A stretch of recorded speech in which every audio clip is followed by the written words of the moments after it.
안녕하세요, 여러분.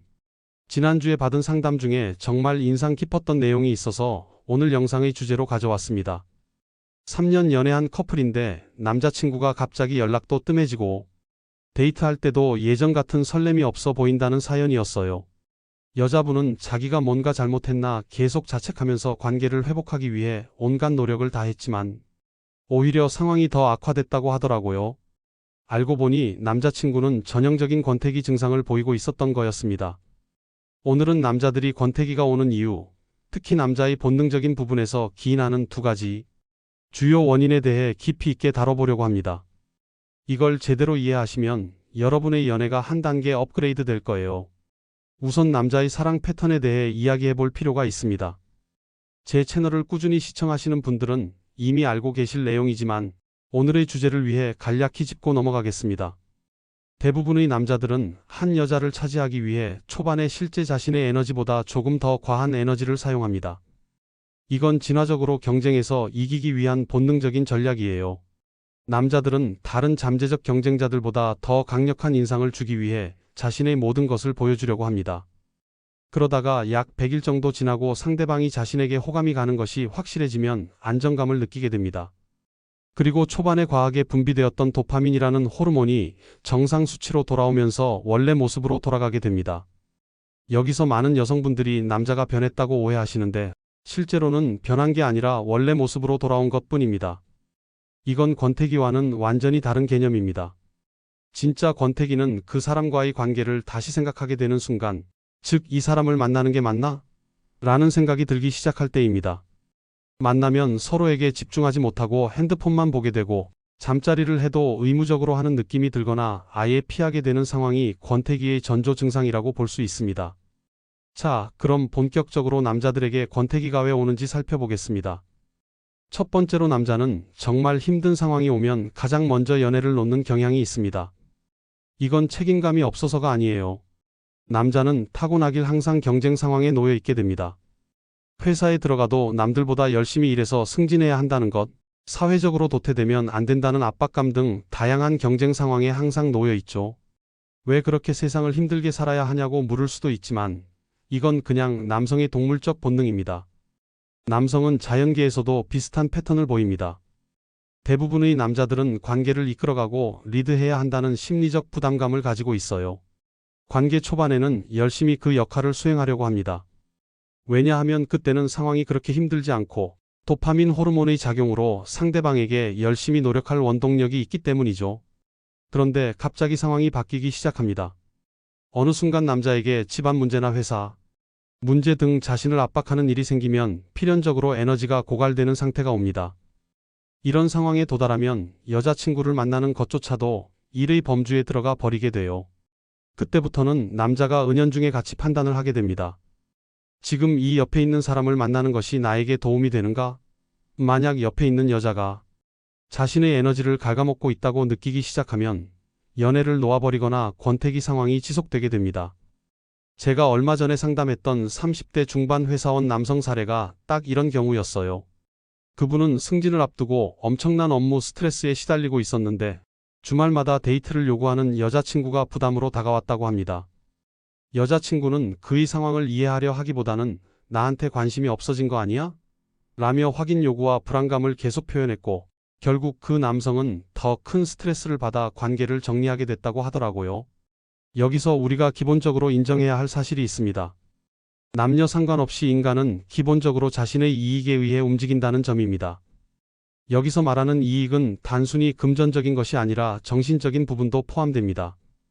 이 사람을 만나면 지친다, 에너지가 빨린다 같은 느낌도 자신에게는 손해라고 느끼게 되는 것이 사람의 본성이에요.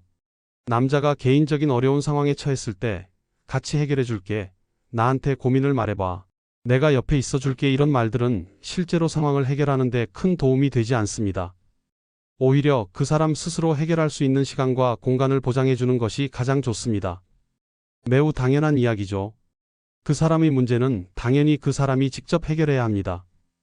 예를 들어 남자친구가 정말 힘들어 보인다면 오빠, 최근 들어 너무 힘든 모습이 느껴져서 걱정돼. 우리 잠시 쉬는 시간 가지고 오빠가 조금 회복되면 그때 다시 만나자라고 제안해 보세요. 이렇게 시간을 주는 것이 그 사랑을 확인하고 이어가는 방법이 될 수 있습니다. 서로의 사정을 이해해 주는 것이 훨씬 더 성숙한 배려이자 사랑의 표현이라고 생각합니다. 이렇게 하면 남자가 푹 쉴 수도 있고 친구들을 만나서 술 한잔 할 수도 있습니다. 여기서 많은 여성분들이 오해하시는 부분이 있어요. 쉬라고 했더니 친구들은 만나고 나만 안 만나네. 결국 나를 귀찮게 생각하는 거구나. 라고 생각하는 거죠. 이건 완전히 잘못된 생각입니다. 남자는 친구들을 만나서 술 한잔하고 이야기하고 스트레스를 풀어내는 것이 에너지를 회복하는 중요한 방법 중 하나입니다. 그렇게 시간을 준다고 해서 연인 관계가 멀어지는 게 아니에요. 오히려 자신의 힘든 상황을 진심으로 배려받는다는 느낌을 받게 되어 더 감사함을 느끼게 될 겁니다. 실제로 제가 상담했던 사례 중에 남자친구에게 이런 방식으로 공간을 준 여성이 있었어요. 처음에는 불안했지만 2주 정도 후에 남자친구가 먼저 연락해서 네가 내 상황을 이해해줘서 정말 고마웠어. 덕분에 많이 회복됐어. 라며 오히려 더 깊은 관계로 발전했다고 합니다. 공간을 주는 건 포기가 아니라 상대방에 대한 신뢰와 존중의 표현이라는 걸 기억하세요.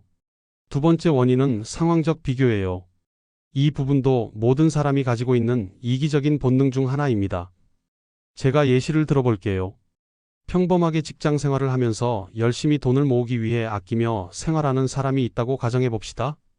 그런데 우연히 산 로또에서 50억 원에 당첨됐다면 이 사람은 여전히 아끼면서 살까요? 거의 대부분은 그렇지 않을 겁니다. 자신의 환경이 바뀌고 상황이 달라지면서 그에 맞는 소비 패턴이 생기고 그동안 못 누렸던 것들을 즐기기 시작할 거예요. 연애도 마찬가지입니다. 남녀가 만나고 처음에는 서로에 대한 강한 끌림으로 시작합니다. 그러다가 관계가 안정기에 접어들면 서로 편하게 대하고 팔도 안 씻고 과거보다 관리도 안 하는 모습을 보여주게 됩니다. 그런데 어느 순간 갑자기 이런 상황이 새롭게 인식됩니다. 예를 들어 주변 친구가 내 여자친구는 이런 선물 받고 나를 엄청 잘 대해줬어 라고 말하는 순간 자기 옆에 있는 연인과 친구의 연인을 비교하게 됩니다. 다른 사람은 더 잘해주는데 나는 왜 이 정도밖에 못 받지? 라는 생각이 들기 시작하죠. 친구의 말에 의해 상황을 인식하는 관점이 변한 겁니다. 그때부터는 자기도 모르게 이 관계의 안 좋은 모델이 더 부각되기 시작하고 내가 이 사람을 왜 만나지? 라는 생각까지 이어지게 됩니다. 군대에 간 남자를 예로 들어볼게요. 군대에 입대한 남자는 여자친구에게 매일 전화할게, 너만 보고 살 거야 같은 말을 합니다. 자유가 제한되고 선택권이 없는 상황이기 때문에 여자친구에게 더 의존하고 매달리게 되죠. 그런데 제대를 하고 나면 이제 그동안 제한됐던 자유를 되찾고 새로운 환경에 열려 있다는 걸 깨닫게 됩니다. 그러면서 무의식적으로 더 좋은 사람을 만날 수 있지 않을까? 라는 생각을 하게 되고 그렇게 권태기가 찾아와 헤어지는 경우가 많습니다. 제 한 지인은 군 복무 중에 여자친구와 매일 영상통화를 했고 휴가 때마다 만났습니다. 그런데 전역 후 2개월 만에 헤어졌어요. 이유를 물었더니 군대에서는 그녀가 유일한 낙이었는데 전역하고 보니 세상에 즐길 것도 많고 다른 여자들도 많더라고 솔직히 고백하더라고요. 환경의 변화가 가치 판단의 기준을 완전히 바꿔놓은 전형적인 사례였습니다. 저는 항상 듣기 좋은 달콤한 이야기만 하지는 않습니다. 하지만 제가 말씀드린 내용을 이해하시면 남자를 바라보는 새로운 관점을 갖게 될 겁니다.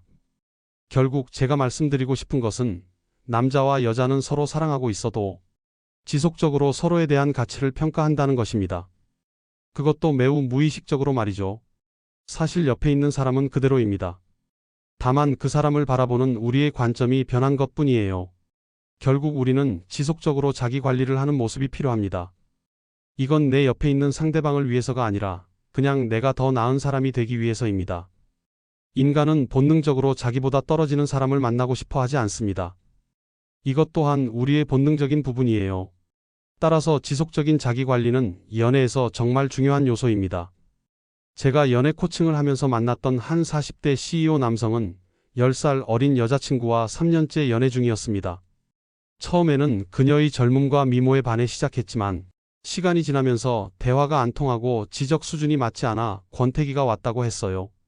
반면에 비슷한 나이대의 다른 여성 임원과 일하면서 지적 자극과 성취감을 느끼게 되었고 결국 여자친구와 헤어지게 됐다고 합니다. 그는 예쁜 얼굴보다 함께 성장할 수 있는 파트너가 더 중요하다는 걸 깨달았다고 말했죠. 이런 사례를 보면 단순히 외모나 나이 같은 표면적인 요소보다 지속적인 자기 개발과 성장이 장기적인 관계 유지에 얼마나 중요한지 알 수 있습니다. 외모는 시간이 지나면 변하지만 지적 매력과 인격은 계속해서 발전시킬 수 있으니까요. 지금까지 내용이 조금 매운맛이었을 수도 있습니다. 어쩌면 현실을 직시하게 해서 스트레스를 받으셨을 수도 있어요. 하지만 천천히 이 내용을 곱씹어 보시면 왜 권태기가 일어나는지, 그리고 우리가 어떻게 대응해야 하는지 더 깊이 이해하실 수 있을 겁니다. 제가 말씀드린 두 가지 핵심 포인트를 다시 한번 요약해 드리겠습니다. 첫 번째는 남자의 상황 변화에 따른 대응 방식과 남자는 생각보다 연애를 빨리 포기한다는 것입니다. 두 번째는 서로에 대한 지속적인 가치 평가, 즉 모든 사람은 무의식적으로 계속해서 상대방의 가치를 판단하고 있다는 사실입니다. 이 두 가지 포인트를 기억하시면 연애에서 많은 도움이 될 겁니다. 특히 여성분들이 남자의 권태기를 마주했을 때 그것이 단순히 사랑이 식어서가 아니라 다른 이유가 있을 수 있다는 점을 이해하는 것이 중요합니다. 그리고 그 상황에 맞게 적절한 공간과 시간을 주는 것이 때로는 가장 현명한 선택일 수 있습니다. 또한 자신의 가치를 지속적으로 높이는 것이 장기적인 관계 유지에 얼마나 중요한지도 기억하세요. 상대방을 위해서가 아니라 자신을 위해 성장하고 발전하는 것이 결국 건강한 관계의 기반이 됩니다. 오늘 영상이 여러분의 연애와 관계에 도움이 되었으면 좋겠습니다. 더 깊은 연애 상담이 필요하시다면 아래 댓글에 남겨주세요. 다음 영상에서 더 유익한 내용으로 찾아뵙겠습니다. 항상 응원합니다.